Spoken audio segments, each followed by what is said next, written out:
Bueno, pues estimadas y estimados, buenos días. Gracias por conectarte el día de hoy. Licenciado Alain, tiene su Viernes. audio apagado. ¿Ya? ¿No? Sí, yo sí te escucho. ¿Sí? ¿Ya me escuchas tú también, Nancy? Ay, perdón, es que yo no los escucho. A ver A si ver, alguien... alguien más que esté conectado que nos pueda hacer el favor de confirmar que nos escuche, por favor. Sí se Hola, buen escucha. día. Yo los copio bien. Yo también escucho, ¿eh?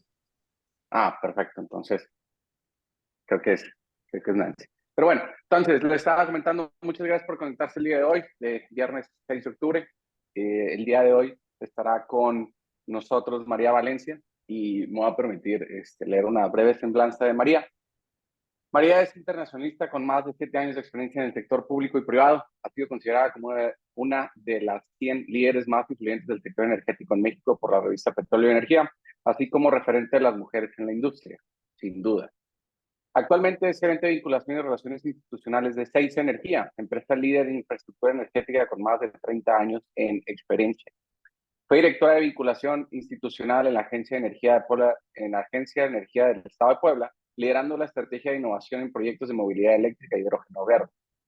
Asimismo, fue la titular de la unidad de igualdad sustantiva, donde implementó políticas de género en la organización. Además, trabajó en la Comisión Nacional de Hidrocarburos como asesora de 2 comisionados del órgano de gobierno, como en la Secretaría Ejecutiva. Por último, cofundó el Clúster Energético de Puebla con más de 2 empresas de diversos sectores de energía. También es fundadora de Resuena México y Morras Valientes. Está padre el nombre.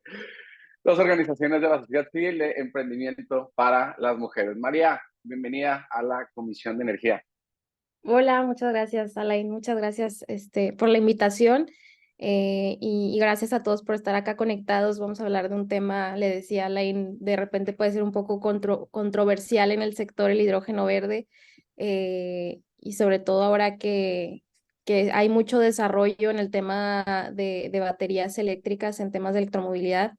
Y pues bueno, sin más preámbulo, voy a comenzar un poco platicándoles también qué es Seiza. Seiza somos una empresa que está dentro del grupo Gentor, empresas regiomontanas. Gentor tiene más de 50 años en el mercado y pues obviamente nuestro objetivo es inspirar el cambio para un futuro sustentable.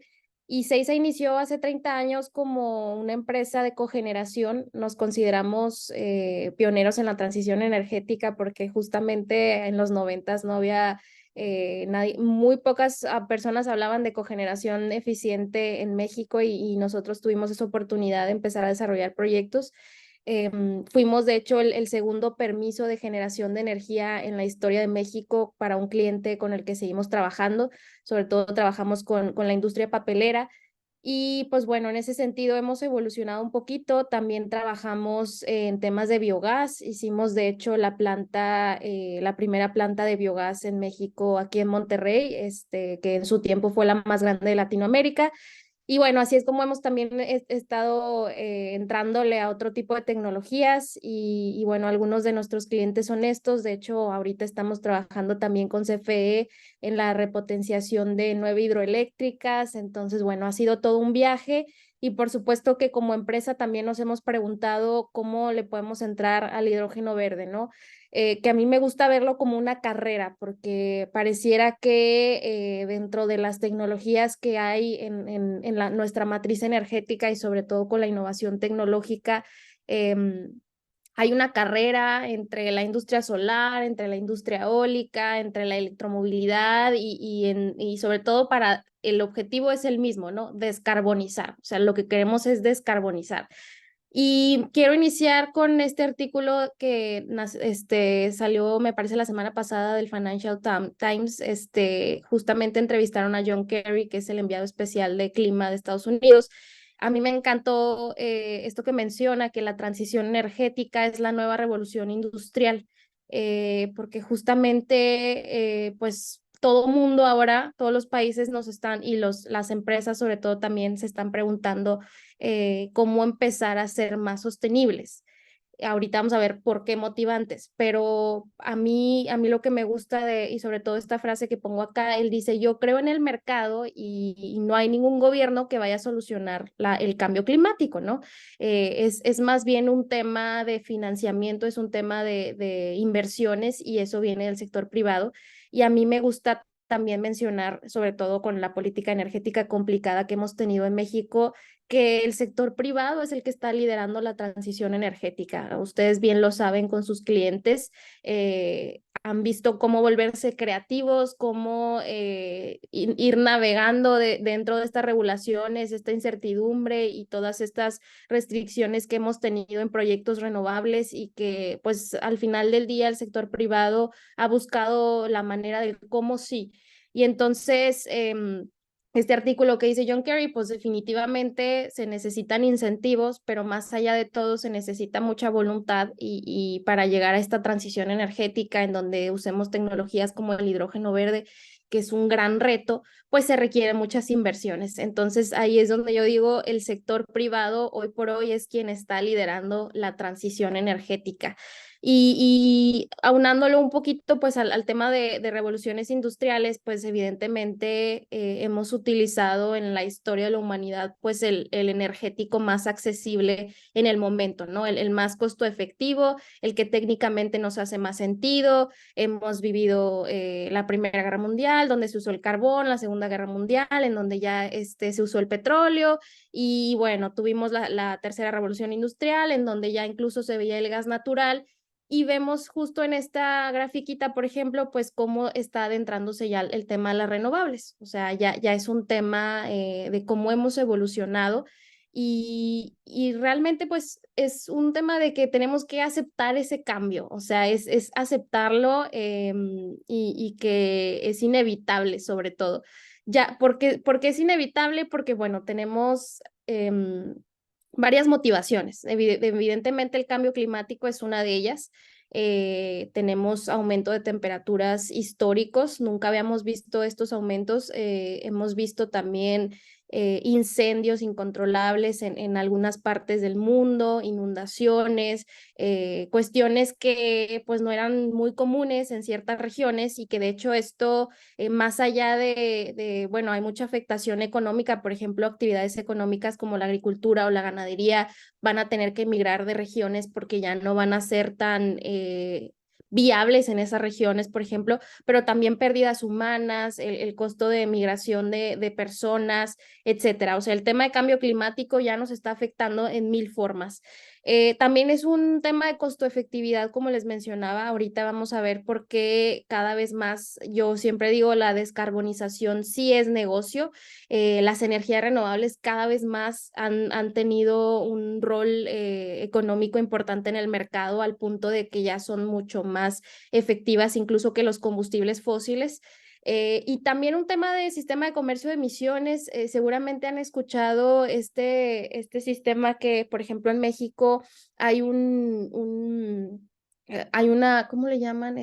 Un periodo de prueba de este sistema de comercio de emisiones para las empresas que emiten más de 100,000 toneladas y que a partir de cierto tiempo se les van a dar derechos de emisión, y pues bueno, a partir de ese momento o van a tener que descarbonizar o van a tener que compensar con ya sea bonos de carbono o certificados de energía limpia, porque pues ya va a ser una obligación. Por otro lado, como es un tema obligatorio, también puede ser un tema voluntario, pues el tema de ESG, muchas empresas ahorita y sobre todo tal vez clientes de ustedes multinacionales que tienen sus corporativos tal vez en otros países, pues ya tienen metas muy agresivas de sostenibilidad y sobre todo se tienen metas a largo plazo para 2030, ser netos en emisiones y bueno, hacen toda una arquitectura de su empresa para volverse sostenibles.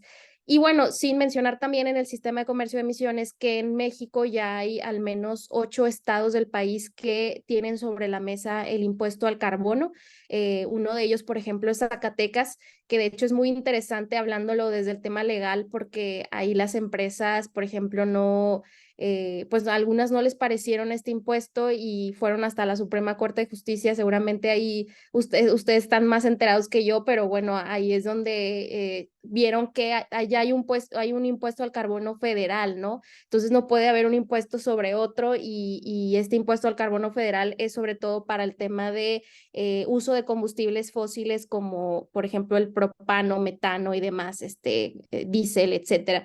Y entonces, bueno, ahí es donde jugaron esa carta en Zacatecas, pero por ejemplo en Guadalajara también me parece ya está como iniciativa de ley. En el Estado de México también hay ya puesto un impuesto al carbono, en Yucatán y demás. Bueno, sin tener que comentarles todos, pero el promedio de este impuesto está más o menos en 40, 50 pesos por tonelada. Entonces, es realmente un impuesto muy representativo, no para fines recaudatorios, pero hemos visto cómo hay una tendencia, por ejemplo, en países como Estados Unidos o incluso en Europa, que estos impuestos al carbono sí se vuelven cruciales. Y yo lo que siempre les digo a las empresas es que no se esperen a que alguien llegue y les obligue a ser sostenibles. O sea, porque va a llegar un momento en que van a haber obligaciones en ese sentido. Ya lo estamos viendo en estos estados, por ejemplo, pero va a ser mucho más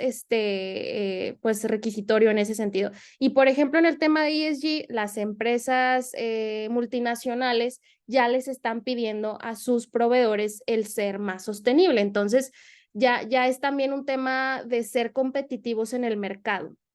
El tema de ESG está siendo muy apremiado en el mercado financiero, sobre todo las empresas que tienen estos criterios reciben mejores tasas de interés. Entonces, estamos hablando de que, hablando de transición energética, pues hay toda una motivación detrás, hay una motivación económica, una motivación financiera, sobre todo pues el tema de cambio climático, y esperemos que no sea tan de golpe, pero no haya una motivación obligatoria de parte del Estado, ¿no? Como el sistema de comercio de emisiones. Nomás, bueno, definitivamente un comentario a las ESG. O sea, como bien mencionas, hay una reducción o subsidio de impuestos, hay beneficios financieros bancarios, cuando se puede llegar a comprobar eso. Pero un caso muy palpable aquí en Monterrey de ESG es cuando anuncia Tesla la inversión de la Gigafactory. Cuando uno se mete a ver los requisitos de proveedores, parte de los requisitos que debes de cumplir para poder aspirar a ser proveedor son las metas y cumplimientos ESG. Entonces, creo que sí es algo que se debe considerar algo en cuanto a inmediato plazo que se empiece a aplicar.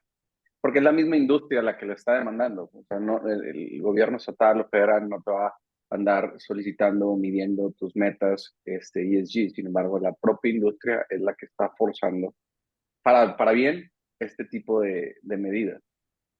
Sí, totalmente. De hecho, es un gran ejemplo porque de hecho Tesla en todas sus plantas opera con energía renovable. O sea, esa es como digamos, su política. Y una de las cosas que algunos nos preguntábamos cuando se anunció esta inversión era pues cómo le iban a hacer para suministrar esa energía renovable en la planta en Santa Catarina, ¿no? O sea, es como, bueno, ¿cómo le van a hacer? Pues sí, hay un gran reto. De hecho, esta semana se volvió nuevamente muy controversial esta inversión, sobre todo por el tema de infraestructura.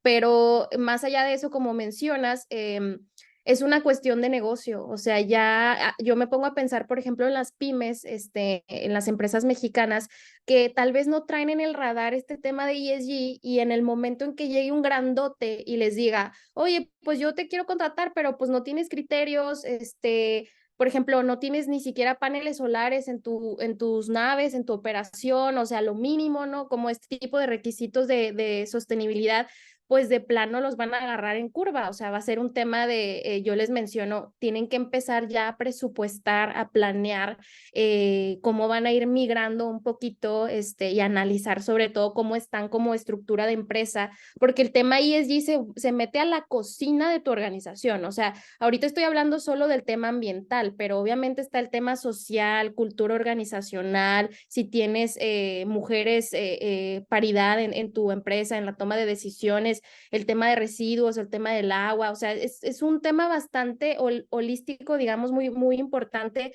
que de hecho a veces cuando hablamos del tema ESG, como que a mí me gusta decir, va mucho más allá de las famosas empresas socialmente responsables. O sea, creo que el ESG sí está impactando muchísimo más. Y bueno, ahí es donde el rol del hidrógeno verde tiene un gran papel. Y en esta carrera, obviamente, pues, ¿cuál es la meta, no? O sea, uno cuando hace poquito que hubo un maratón en Ciudad de México, pues todos tenían una meta de llegar, se prepararon y todo, y había diferentes, digamos, jugadores, personas que se habían preparado muchísimo, llegaron muy rápido, otros principiantes. Bueno, en esta carrera de la descarbonización, ¿quiénes son los jugadores?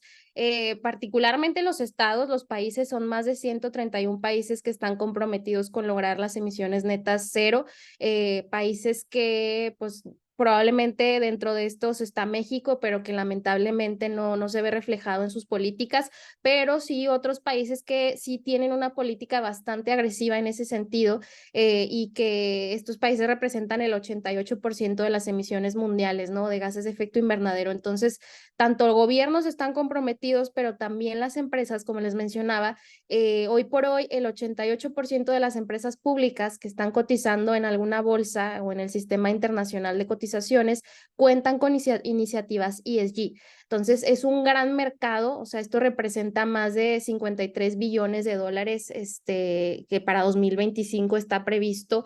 Es un mercado impresionante, de empresas que incluso, por ejemplo, yo empecé en este sector, en el sector petrolero, en 2018 todavía como que no sonaba mucho este tema, pero ya las empresas petroleras han cambiado sus planes de negocio al tema de energía, o sea, ya no solo están enfocados en hidrocarburos, o sea, incluso, por ejemplo, Total, ya le agregó a su logo Total Energies, ¿no? O sea, es un tema ya incluso de marketing en donde ya estamos migrando nuestro negocio, sobre todo muchas empresas que, como les digo, se dedicaban 100% a los fósiles, ahorita ya están diversificando su negocio. ¿Por qué? Pues porque sí hay lana en la electricidad, ¿no? En el tema de las renovables. Entonces, ahí es una oportunidad, yo creo, también para ustedes, por ejemplo, como barra de abogados en ese sentido, el ponerse creativos de cómo migrar estos negocios también, y sobre todo cómo jugar con la regulación.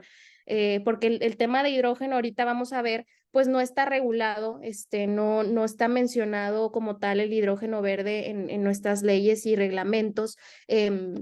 Por ejemplo, en el PRODECEN hace, me parece que 2, 3 años se menciona y que CFE va a meter en sus plantas de ciclo combinado, en sus turbinas, un porcentaje de hidrógeno verde, pero bueno, pues de eso a que pase, pues hay un gran paso, ¿no? Y en esta carrera, ¿qué herramientas tenemos? Bueno, no sé si, Alain, querías mencionar algo. No, bueno, voy a hacer el paréntesis de que ESG significa medidas y metas medioambientales, sociales y de gobierno corporativo que pueden llegar a tener las empresas, ¿no? Que no quede nada más. Y es por sus iniciales en inglés. Ahora, ahorita que mencionas particularmente regulación de hidrógeno, que no hay. O sea, ¿tú ves eso como una oportunidad o como un desafío? Fíjate que es como lo del huevo o la gallina, ¿no? ¿Qué viene primero? Si primero operas y lo aprendes y lo regulas, o te vuelves, hay una sobreregulación. Por ejemplo, en el caso de Chile, ellos empezaron haciendo proyectos en aplicaciones en la minería. Digo, ahorita vamos a ver cómo se puede aplicar el hidrógeno verde, pero ellos sí empezaron a hacer grupos de trabajo con la industria, con gobierno, con incluso sociedad civil, y dijeron, bueno, a ver, en esta aplicación, ¿cómo vamos a hacer, por ejemplo, la manipulación del hidrógeno verde? El hidrógeno, para entrar primero en esa introducción, ¿qué es el hidrógeno verde? Es un gas muy parecido al gas natural, pero con un poder calorífico mucho mayor, es mucho más volátil. Digamos, hay muchos mitos alrededor del hidrógeno porque si bien es un gas industrial bastante potente, o sea, no se puede, por ejemplo, transportar en pipas como el gas natural, necesita una especificación técnica mucho más compleja. Hoy hoy por hoy en los gasoductos que tenemos solo se puede inyectar el 10-15% de hidrógeno a los gasoductos porque si no, no podría ser posible. A lo largo de la historia hubo algunos accidentes ahí con el hidrógeno, por ejemplo, hubo no sé si llamarle avión, pero en ese momento pues se construyó este avión con combustible de hidrógeno y explotó en Alemania. Y fue un mero tema de que la pintura con lo que se había revestido ese avión no iba químicamente acorde con la molécula del hidrógeno. Y era un tema pues obviamente como más de conocimiento de cómo manipular esa molécula. Y hoy por hoy hay empresas que ya se dedican al tema del hidrógeno en México, sobre todo las empresas acereras y cementeras son las más consumidoras de hidrógeno. Podemos ver en las carreteras en Puebla, por ejemplo, que está la planta de Ternium, ahí están siendo suministrados de hidrógeno por empresas como Linde o Crioinfra, y yo me imagino que la regulación o las normas que ellos utilizan son las que hacen referencia al gas natural. O sea, si bien no está regulado el hidrógeno como tal, pues sí es un tema de cómo manipulan la molécula en sus pipas, en sus centros de suministro, en sus estaciones de carga, cómo llegan con el cliente. Pues bueno, yo me imagino que ahí la referencia que tienen más clara pues es el uso del gas natural, pero creo que más bien ellos, como son expertos en esta industria, definitivamente saben cómo manipular la molécula. Entonces ahí el tema de regulación del hidrógeno se vuelve crucial. Tienes que tener a la industria que sabe usar esta molécula a tu lado. O sea, no podemos empezar a regular si no tenemos ese conocimiento, ¿no? O sea, no es cualquier energético. Y bueno, un poco volviendo a la presentación, ya para entrar también a ese detalle, pues, ¿qué herramientas tenemos en esta carrera? Ya desde hace más de 20 años los costos de las tecnologías renovables se han ido reduciendo. Podemos ver ahí en esta gráfica realmente cómo el mercado ha adoptado cada vez más este tipo de tecnologías. La fotovoltaica hace 20 años no era comercialmente viable, o sea, siempre pongo este ejemplo porque cuando hablamos de hidrógeno siempre está el reto económico, ¿no? De hacer comercial la tecnología. Y hace 20 años la solar no era comercial. Entonces, yo creo que es una cuestión de mero tiempo. O sea, la innovación cada vez va a pasos agigantados y sobre todo hay muchos jugadores en el mercado que están desarrollando estas tecnologías en Alemania, en Australia, en Japón, en China. Y casi que todo el mundo se está peleando por hacer los mejores electrolizadores y los más baratos. Y bueno, también vemos cómo la energía eólica, tanto onshore como offshore, pues también ha caído su precio, entonces cada vez más se está volviendo accesible. Les digo, las renovables cada vez son más negocio. ¿Y qué herramientas también tenemos? Esta grafiquita del reporte de expertos de cambio climático que se publica cada año menciona pues que hay más de 40 opciones para mitigar emisiones de carbono, ¿no? En las áreas de generación de energía, en agricultura, en transporte, en edificios, en industria, que son los sectores más contaminantes. Y que ahí podemos ver el hidrógeno, pero también podemos ver otro tipo de tecnologías como bioenergía, biogás, eficiencia energética. O sea, yo siempre como les comento a las empresas, a ver, si tú quieres hidrógeno o quieres adoptar alguna tecnología, lo primero que tienes que hacer es evaluar tus consumos, ¿no? Eficiencia energética, ¿dónde puedes reducir el consumo de energía? O sea, eso es primordial. Primero tienes que pasar por la eficiencia energética y ya de ahí comienzas a ver qué otro tipo de tecnologías puedes ir adoptando en tus procesos. Dentro de eso, pues obviamente está el hidrógeno. ¿Y cuál es el reto? O sea, el reto de esta carrera para la transición energética es el tema de financiamiento. O sea, básicamente se necesitan casi 200 billones de dólares anuales de financiamiento para lograr las metas cero emisiones para 2050. O sea, esta gráfica de repente como que les asusta a muchas personas, pero justamente me parece interesante porque ahora los bancos y los fondos de inversión y las AFORES traen como obligación invertir en la sostenibilidad. O sea, ya ya es un tema de sí o sí están invirtiendo en esto. Y con lo de ESG, pues se vuelve mucho más fácil este tipo de inversiones, porque una vez que las empresas adoptan estos criterios, ya como les decía, incluso pueden recibir mejores tasas de interés. Y es ahí donde yo digo, la transición energética realmente está siendo liderada por el sector privado y por las empresas que traen la voluntad y el compromiso de invertir en este tipo de tecnologías como vehículos eléctricos, hidrógeno, captura de CO2, materiales sostenibles, bombas de calor y bueno, todo este mundo de innovación tecnológica que hemos visto hasta ahora. Y ahora sí, pues, ¿cuál es el rol del hidrógeno verde? Para cumplir la meta del Acuerdo de París, que para 2050 es limitar el aumento de las temperaturas para 1.5 grados, el 70% de la solución es eficiencia energética, electrificación y energías renovables. O sea, ahí definitivamente el 70% de plano sí necesitamos reducir consumos, necesitamos, por ejemplo, flotillas eléctricas, transporte público eléctrico, necesitamos redes de transmisión mucho más fortalecidas, necesitamos electrificar nuestros procesos, necesitamos hacer un despliegue de infraestructura de parques fotovoltaicos, eólicos, etcétera. Pero el otro 30% de la solución, o sea, no solo necesitamos eso, necesitamos también hidrógeno verde, necesitamos bioenergía, necesitamos captura y almacenamiento de carbono, que son las tecnologías que ahorita, pues definitivamente sí están siendo poco competitivas comercialmente hablando. O sea, ahorita no es tan económicamente viable hacer un proyecto de hidrógeno verde, o sea, ese es el reto.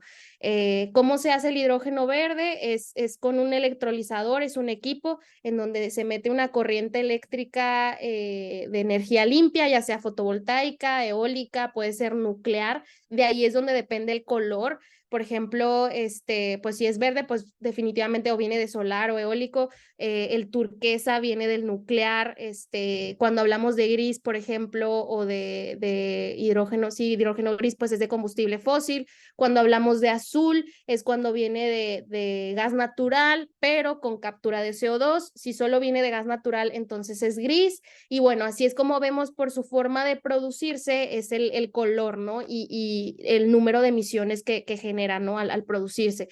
Hoy por hoy, el costo del hidrógeno verde ronda más o menos en $6.4 por kilogramo. De hecho, esta gráfica es del año pasado, me parece que ahorita ya andamos en unos precios menores, pero como pueden ver, pues no es muy competitivo en contra del gas natural.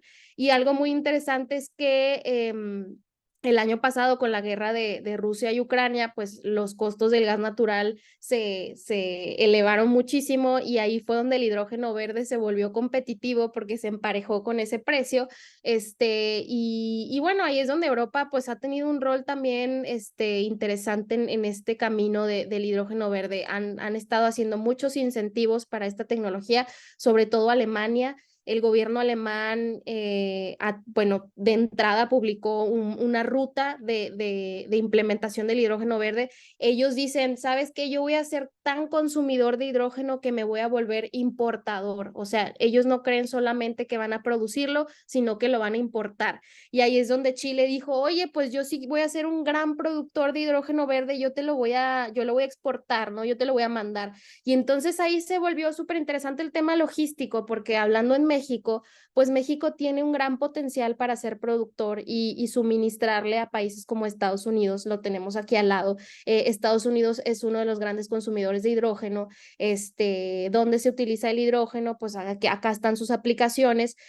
Sobre todo ahorita mismo está en la industria, como les mencionaba, en la industria del acero, del cemento, en la industria, por ejemplo, de los fertilizantes, de la petroquímica, para aplicaciones térmicas, para calentar calderas y hornos en temperaturas muy, muy altas. Entonces su capacidad o su poder calorífico pues se vuelve mucho mayor.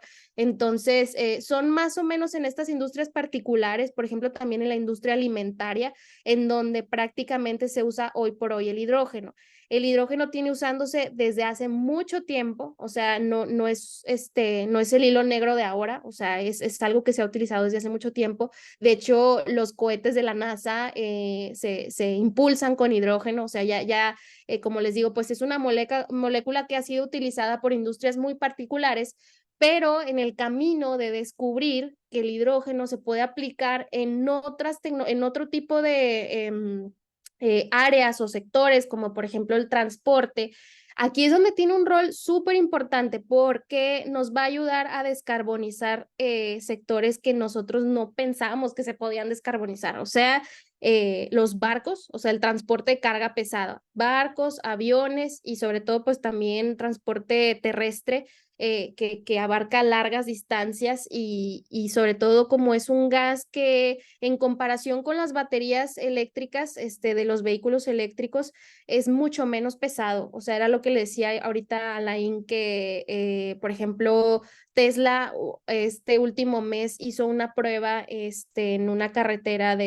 para transporte de carga con sus baterías y una de las cosas, pues, es la autonomía del vehículo, ¿no? O sea, no pudiera alcanzar esa autonomía y que logísticamente en tiempos no se pudiera, un productor no pudiera mandar su producto, digamos, en tiempos, porque aparte, pues, se tiene que cargar la batería y etcétera. Y entonces ahí en propuesta está el hidrógeno como celdas de combustible para poder alcanzar esa meta logística. Pero bueno, Tesla sale con esta batería y dice, no, mira, mi batería sí va a alcanzar y demás, pero era una distancia, eran 900 millas, me parece, 900 kilómetros los que había alcanzado y pues realmente, por ejemplo, si hablamos de la industria de la agricultura o de la industria alimentaria, Michoacán, si mandara a Estados Unidos sus aguacates o de donde viniera de algún otro estado, pues no alcanza, ¿no? Ahí es donde el hidrógeno va a tener un rol súper importante en la descarbonización de sobre todo industrias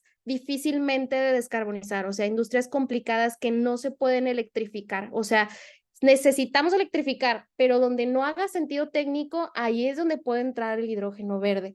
Y bueno, en qué aplicaciones sobre todo va a ir creciendo para 2050, por ejemplo, en el transporte sí se ve un gran aumento de aplicación en ese sentido, o sea, ahí vemos también que el precio del hidrógeno se va a volver cada vez más accesible. Yo lo que les digo es una cuestión de tiempo, o sea, definitivamente los proyectos se vuelven financieros. Una empresa no va a invertir en algo que no le va a generar negocio y por eso hoy en día no vemos proyectos de hidrógeno tan establecidos. De hecho, los que más han resonado en el mundo son aquellos que están compuestos por joint ventures, en donde hay diversas empresas, ¿no? Sobre todo como que de la cadena de valor, está el desarrollador, está el off-taker, está el que lo va a transportar, está el banco y está como varias empresas que están compartiendo riesgos técnicos y riesgos financieros porque definitivamente son proyectos de alto riesgo. Entonces, hoy por hoy, así es como se están configurando muchos proyectos. Me parece que no podríamos decir que en en tamaño industrial, más son pilotos, o sea, son proyectos pilotos ahorita que están tratando de probar la tecnología y que definitivamente eso nos va a ayudar para generar regulación. O sea, ahorita lo importante es ver proyectos andando para poder ver qué mejores prácticas hay y ahora sí que meternos a hacer regulación. Entonces, ahí, dime, Alain. O sea, quería hacer una pausa aquí. O sea, esta gráfica que mencionas es la demanda, ¿no? Demanda la podemos interpretar como, de cierta manera, el porcentaje de consumo por industria, ¿no? Pero no sé si lo tengas en la presentación o lo vayas a platicar más adelante. Y yo creo que valdría la pena explicar, para efectos de la plática, dos cosas, o bueno, tres cosas, que era lo que mencionabas hace rato, ¿no? La cadena de valor, es decir, cómo se genera el hidrógeno, particularmente el verde, no el azul, ni el turquesa, ni el gris, sino particularmente cómo se genera el hidrógeno verde, cómo se transporta a los off-takers y cómo lo consumen los off-takers. Porque, o sea, podemos pensar, ok, bueno, la industria del acero consume hidrógeno verde, ¿no? La industria del transporte lo consume. Pero ¿cómo lo consume? Sí, O sea, por ejemplo, los normales podemos decir, bueno, es que hemos escuchado de hidrógeno verde, creo que fueron en un modelo de un carro que fue, no, si mal no recuerdo, creo que fue Toyota, ¿no? sí, Bueno, pero hasta ahí llegamos, ¿no? Entonces, para un aspecto más amplio, es decir, de qué manera se genera todo este ecosistema de hidrógeno verde para poder llegar a un entendimiento pues, más amplio. claro. Sí, no, de acuerdo. Mira, por ejemplo, te puedo decir de Ternium, ellos le compran su hidrógeno a Linde. Linde lo que hace es importarlo de Estados Unidos, o sea, pero ni siquiera, bueno, es el gris. Pero bueno, hablando del verde, por ejemplo, si Ternium tuviera un parque fotovoltaico al ladito de una planta y pusieran un electrolizador, llega una corriente de energía limpia, eléctrica a este electrolizador, necesitamos agua, que era un tema que no había tocado, para hacer hidrógeno verde necesitas agua, usas la molécula de H2O y se separa la molécula quitan el oxígeno, queda el hidrógeno y ahí es como generas tu hidrógeno verde, ¿no? O sea, más que nada es la forma de cómo se produce. ¿Por qué? Porque esta molécula lo único que genera es vapor de agua. O sea, de hecho, ahorita que mencionabas el carro de Toyota, hay un comercial muy chistoso porque está una chava corriendo en una burbuja, donde está el mofle del coche, y está esta burbuja completamente cerrada, ¿no? Y ella está corriendo, respirando lo que sale del mofle, y es básicamente vapor de agua. O sea, es este vapor de agua, por eso es que el hidrógeno verde es muy interesante porque lo único que genera es eso. Y en ese sentido, por ejemplo, si una cerera dijera, bueno, voy a invertir en esta infraestructura, voy a poner mi parquecito eólico o fotovoltaico aquí al lado, en sitio, y voy a poner mi electrolizador, pues se puede comprimir, o sea, como es un gas, se puede comprimir. Linde, por ejemplo, lo mueve en las carreteras en tanques, o sea, en tanques como pipas, así es como lo mueven. De hecho, ahí dice, en una de las slides, dice blending, o sea, lo que significaría meterlo con el gas natural, pero pues eso sí es complicado, o sea, de hecho Alemania ahorita está como diciendo, tal vez no sea muy viable porque imagínense, en esos gasoductos se tendría que revestir el gasoducto, entonces se encarece mucho el proyecto. Entonces, idealmente para quienes quieran aplicar hidrógeno verde, tiene que ser en sitio, o sea, de esa forma sería mucho más barato para no tenerlo que transportar ni manipular tanto, porque entonces sí te encarece mucho el proyecto. Pero básicamente así es como se genera el hidrógeno. Como se pudiera generar, ¿no? Entonces, en resumidas cuentas, yo tengo una industria en donde de manera paralela tengo mi generador en sitio renovable, Sí, tengo una procesadora hidroeléctrica, no es hidroeléctrica, es el electrolizador. sí, el electrolizador para hacer la electrólisis, Sí, extraer la molécula de hidrógeno y consumir ese hidrógeno como si fuese gas natural, ¿no? De cierta manera, exacto, para los mismos puestos. Ok. Entonces, exacto. sobre eso ya lo utilizan para procesos caloríficos, la industria del acero. Y para el caso de los transportistas, ¿cómo es, sabes? Sí, sí, bueno, los transportistas usarían celdas de combustible, o sea, son esos tanquecitos también de Claro, que hidrógeno. entonces es como el gas natural vehicular. Es como el gas natural vehicular. O sea, Muy bien. justo, y qué bueno que lo bajas ahí un poquito a la tierra, bajas el balón porque ahí es donde yo digo que en el tema regulatorio vamos a poder tener mucha referencia del gas natural, ya en todas sus aplicaciones, o sea, y sobre todo en el vehicular. Eso es algo que en Monterrey ya hemos visto desde hace muchos años, cuántos taxistas y ciudadanos tienen vehículos con gas natural, y que hasta ahora pues ha sido bastante seguro, o sea, no hemos tenido algún problema en ese sentido. Hoy por hoy las empresas que saben manipular el hidrógeno, como les digo, es Linde, Crioinfra y hay un tercero que no recuerdo el nombre, pero bueno, estos tres son como los que traen esa experiencia. Y yo digo, cuando vayamos a hacer regulación de hidrógeno, tenemos que preguntarles a ellos, porque ellos son los únicos que saben cómo manipular esa molécula.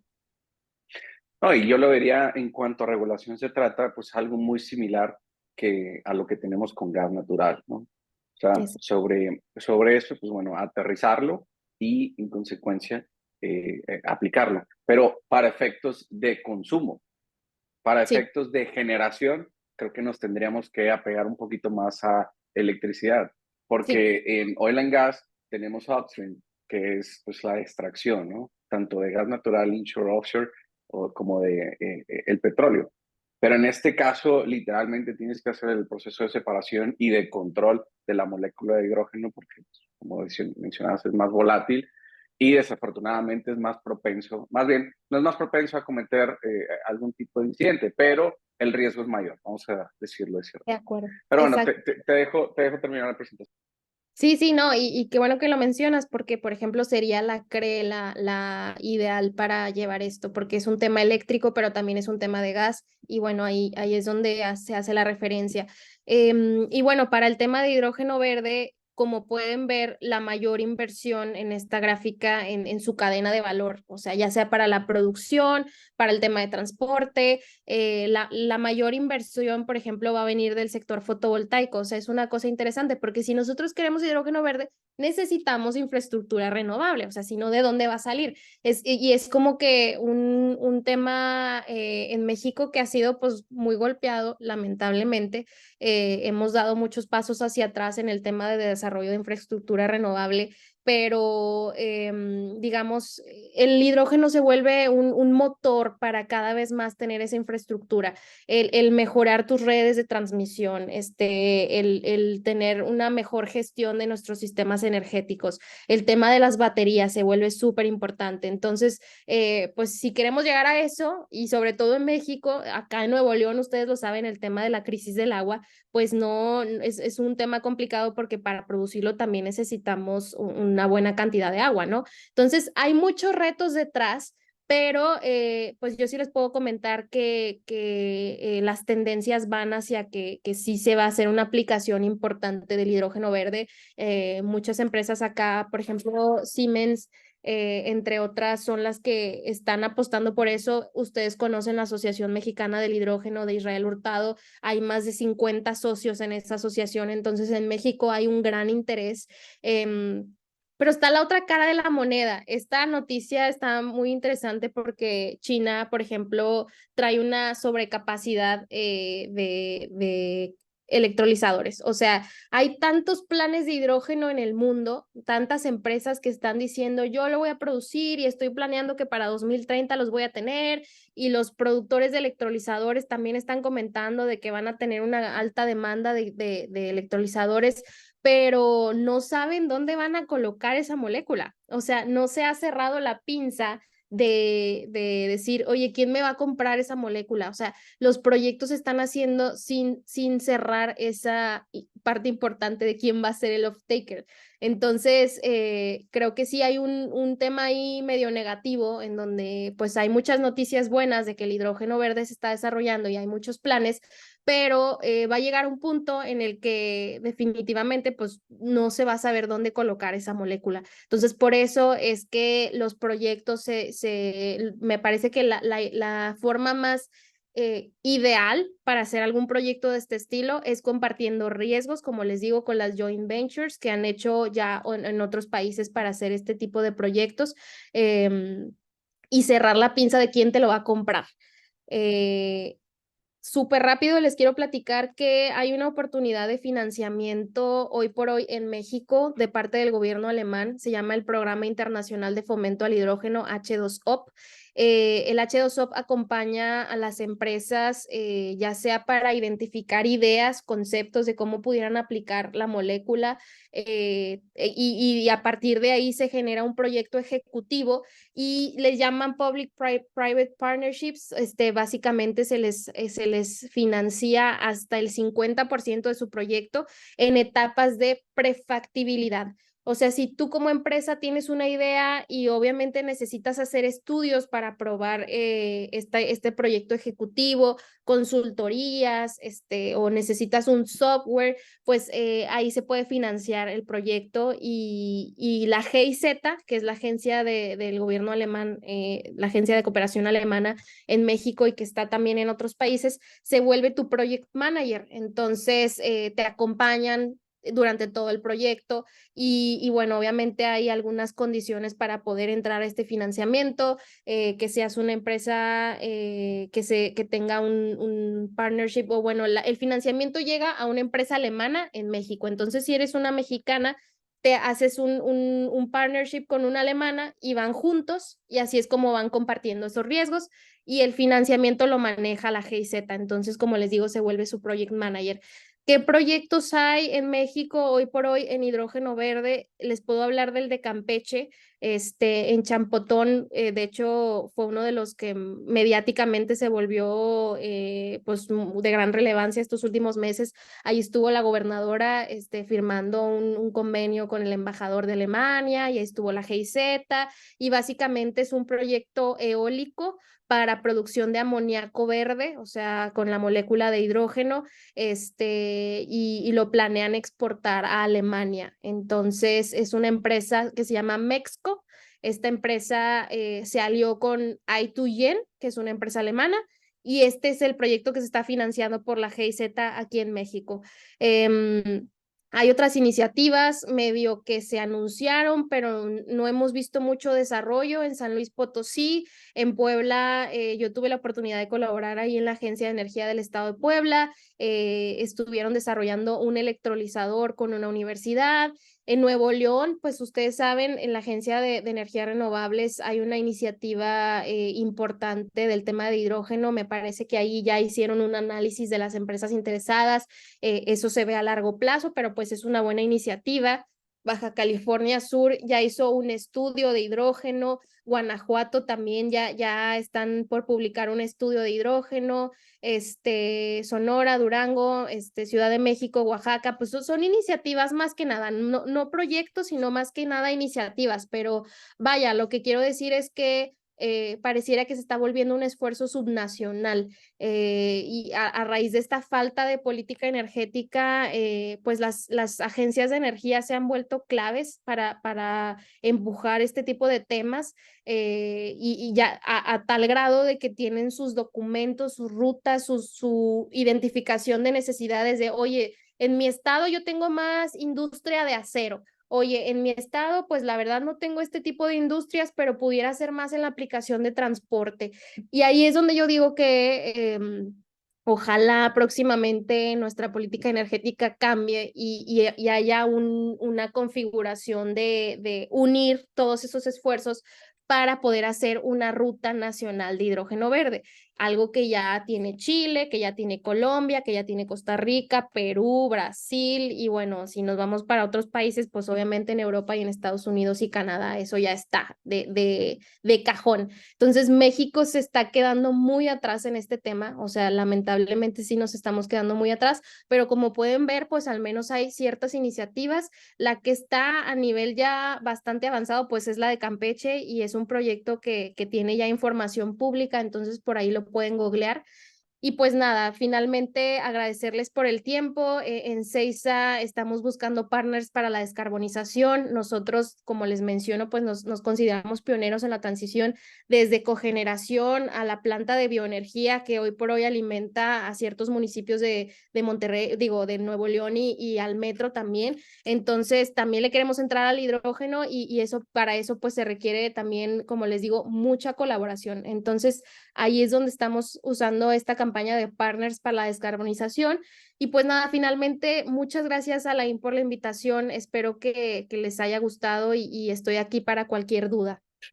Sin duda, es bastante interesante, innovador el apartado de generación y uso de hidrógeno, independientemente del color que sea, debe ser algo que viene y debe de ser más latente que lo que se encuentra actualmente, ¿no? Si realmente queremos tener algún tipo de presencia internacional en el sector de energía, pues bueno, hidrógeno puede llegar a ser un tema innovador. Ahora, quiero regresar a la pregunta de no regulación. Entonces, ¿cuáles has visto tú que son, de cierta manera, los desafíos más importantes a superar desde un punto de vista jurídico, desde un punto de vista regulatorio, ¿no? O sea, cuando no tienes una regulación, quiere decir que no tienes disposiciones administrativas de carácter general, quiere decir que no se ha pronunciado al respecto a la CRE en algún tipo de acuerdo administrativo, no hay una norma oficial mexicana que regule aspectos de seguridad industrial o seguridad ambiental, ¿no?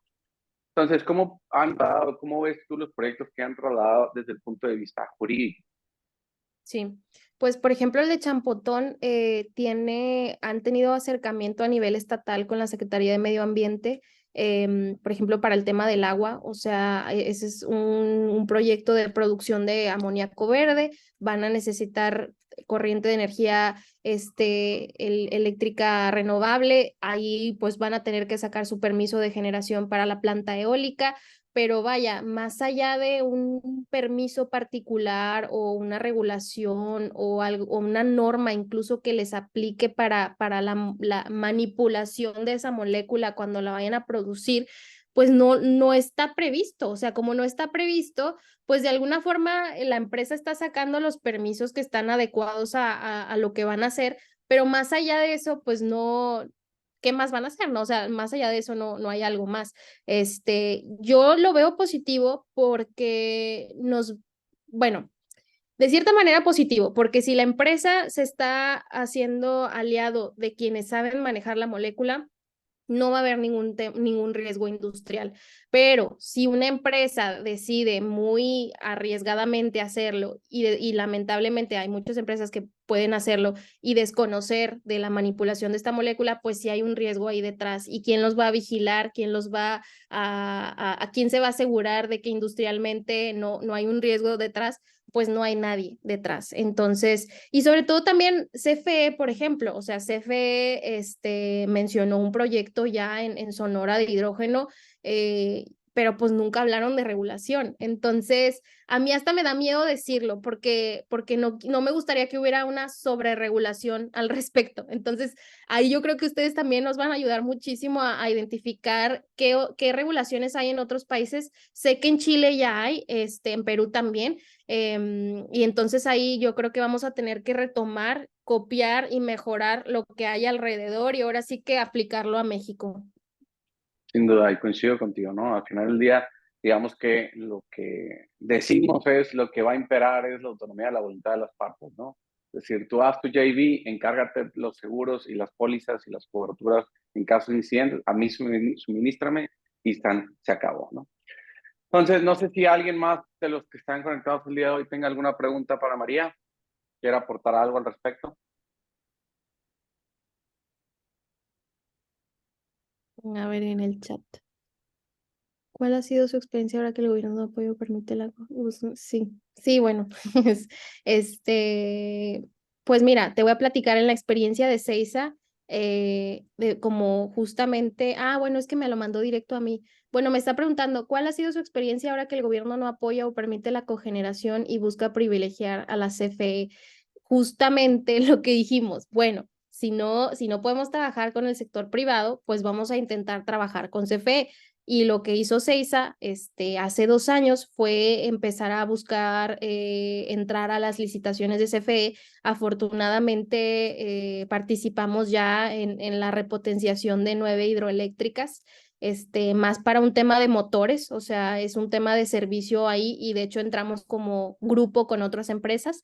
Esa fue nuestra estrategia, o sea, si no me dejas trabajar con el sector privado, que sí definitivamente traemos ahí algunos proyectos de cogeneración con clientes que no nos han aceptado el permiso, pues la otra forma y sobre todo de sobrevivir como empresa es buscando el negocio y trabajando con CFE. Entonces eso nos funcionó, pero no hemos quitado el dedo del renglón, o sea, seguimos trabajando sobre todo con empresas papeleras, que son las que están ahorita intentando tener equipos de cogeneración y ahí están, o sea, estamos siendo pacientes, tratando de sacar esos permisos, pero sí, esa fue nuestra estrategia. María, ¿tú estás aquí en Monterrey? Sí, aquí estoy en Monterrey. Perfecto, no sé por qué me daba la idea de que estabas en Ciudad de México. No, ya recientemente me vine para acá. Entonces, a ver, José, ¿tienes otra Adelante, pregunta? José. Hola, ¿qué tal? Ahí me ven, ¿verdad? Sí. Sí, mira, me encantó la charla, de verdad, muchas gracias. Es sorprendente. em, y les agradezco también al capítulo que lo hayan organizado, porque mira, yo me presento, estoy trabajando en tecnológico en el desarrollo de materiales, que es una de las partes esenciales de los electrolizadores, porque uno de los problemas que tenemos es el uso de platino, que es en la cadena de valor, para el desarrollo de electrolizadores, ¿no? Que al final lo hace tal vez una tecnología costosa. Entonces, desde nuestra perspectiva, nosotros estamos trabajando en el desarrollo de electrodos que hagan más eficiente la producción del hidrógeno verde y sobre todo en el desarrollo de proyectos para poder implementar, como mencionabas, ese cierre de la pinza, ¿no? De la producción y al final con un producto de valor agregado, como lo mencionas en Oaxaca, ¿no? Perdón, se abrió una nueva en Oaxaca, estos días vi, para hidrógeno verde y la de Tabasco. Sí. Entonces, como que yo lo veo muy complicado en cómo las políticas mexicanas actuales pueden ayudar al sector privado que, por ejemplo, con la llegada de Tesla, ¿no? Muchas pymes van a necesitar esto, ¿no? Cumplir con los requerimientos, porque si no, no puede ser proveedor, algo muy importante. Entonces, estas empresas, ¿cómo se pueden eh, vincular o desarrollar proyectos para cumplir como proveedores de que están generando hidrógeno verde, que son renovables? Y entonces en el tecnológico nos estamos enfocando mucho a eso, al desarrollo, a la cooperación, a la colaboración, para que cumplan con la perspectiva futuro, que es lo que estaba viendo con Alemania, que debemos de tomarlo como marco de referencia para las políticas o las normatividades mexicanas en el desarrollo del hidrógeno verde. Entonces yo lo veo como todo un panorama muy complejo, pero debemos de atacarlo en cada uno de sus puntos. Sí. No, En sin este duda, caso, las normatividades. y la complejidad, como bien dices, José, era lo que decía hace rato María, ¿no? Es, o sea, puede llegar hasta un área de oportunidad, que esa área de oportunidad se puede llegar a convertir en negocio, ¿no? Que era parte de, el mensaje que puso María sobre John Kerry. O sea, No, este- la adversidad la convierte en negocio, se crea una oportunidad de mercado y sobre eso la explotas y, bueno, tienes dos vías de beneficio, ¿no? La descarbonización y al mismo tiempo una unidad de negocio que pudiese llegar a ser rentable. sí, Sí. tengo una observación, perdón. Mira, en los estados que mencionas en la lista del desarrollo de hidrógeno, algo que, por ejemplo, ¿qué se debe de hacer? Que mencionaste que Zacatecas ya tiene lo de la de las El emisiones, impuesto. ¿no? Pero no está en la lista, entonces como que es como nación o como países hacia donde debemos de ir. No sé, yo lo veo así. Sí, bueno, es que Zacatecas tiene el impuesto al carbono. Ellos ahorita me parece que no traen nada de hidrógeno, pero vaya, es lo que les decía, que se están volviendo muchos esfuerzos subnacionales y el gobierno federal dice tú, oye, o sea, ¿quién va a unir estos esfuerzos, no? Porque al final del día parece que estamos navegando sin rumbo, o sea, no, nadie nos está liderando hacia un punto. Y eso es lo importante en el hidrógeno, porque al ser proyectos muy complejos, tienen que hacer mucho sentido técnico y económico y habrá estados en donde no es tan viable hacer hidrógeno, pero sí llevar hidrógeno para que sean consumidores. O sea, de hecho, el norte del país es donde hay más potencial de producción de hidrógeno por su generación renovable, pero pues no tenemos agua. Entonces, son retos que hay que ver desde arriba y que alguien nos diga, bueno, el plan es este, ¿no? Pero como no hay alguien arriba diciéndonos, pues ahí es donde se vuelve mucho más complicado llegar a ese objetivo. Sí. Bueno, para cerrar, mira, mi comentario, al final yo creo que la industria es la que va a poner las reglas, porque, por ejemplo, llega Tesla, entonces todos nos acoplamos. Fuera si hay o no normatividades, el sector privado, o en este caso las empresas, son las que, oye, ya estoy siendo una empresa sostenible, entonces yo debo de cumplirme, debo de acoplarme. Y es algo que ocurrió cuando en México dejamos de usar el combustóleo, que en las empresas se usaba, y pasamos a gas natural. Entonces, tomar todos esos cambios de recurso energético que pasó aquí en México para esta nueva modalidad de utilizar el hidrógeno. Muchas gracias, de verdad. Sí, sí, sí. No, ahí cerrando, por eso John Kerry dice, yo soy un fiel creyente del mercado. O sea, ahí es el mercado, el sector privado es el que va a liderar eso. Gracias. Muchas gracias, José. María, gracias por estar con nosotros, por darte el tiempo este viernes y platicarnos de hidrógeno. ¿Estás por ahí, Nancy, para proyectar el reconocimiento?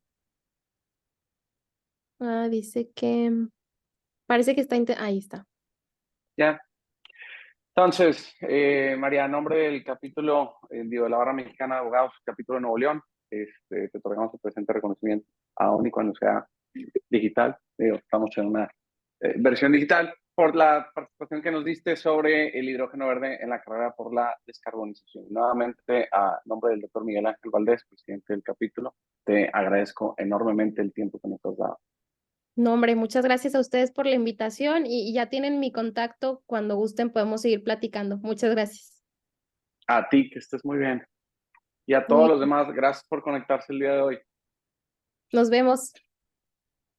Bye.